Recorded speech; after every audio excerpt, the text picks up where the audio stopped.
ఉదయం నిద్రలాగా ఒక చిన్న గ్యాస్ టాబ్లెట్ వాడుతున్నారా? పాంటోప్రజోల్, రాబిప్రజోల్ వంటివి. ఇవి ఎక్కువ కాలం సంవత్సరాలు వాడుతూ ఉంటారు మా పేషెంట్స్. ఎక్కువ కాలం వాడే వాళ్ళలో అది కూడా గ్యాస్ టాబ్లెట్స్ సైడ్ ఎఫెక్ట్స్ వస్తాయండి. Vitamin deficiencies, vitamin B12, vitamin C absorption తగ్గిపోయి గమ్ డిసీజెస్, అరికాల తిమ్మిర్లు, మంటలు రావచ్చు.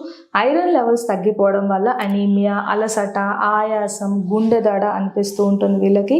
కాల్షియం అబ్జార్ప్షన్ తగ్గిపోవడం వల్ల బోన్స్ వీక్ అయిపోయి హిప్ ఫ్రాక్చర్స్ అవ్వే అవకాశాలు ముఖ్యంగా పెద్దవాళ్ళల్లో ఉంటాయి. ఇమ్యూనిటీ తగ్గడం వల్ల ఫ్రీక్వెంట్గా వీళ్ళకి urinary tract infections, respiratory infections, pneumonia side effects. అదే ఏజ్డ్ వాళ్ళలో అయితే మతిమరుపు, ఆల్జీమర్స్ డిసీజ్ వచ్చే అవకాశాలు కూడా ఉంటాయి. కాబట్టి మీరు డాక్టర్స్ ప్రిస్క్రిప్షన్ మేరకు మాత్రమే, అవసరమైనప్పుడు మాత్రమే గ్యాస్ టాబ్లెట్ వాడితే ఏ కాంప్లికేషన్స్ రాకుండా చూసుకోవచ్చు.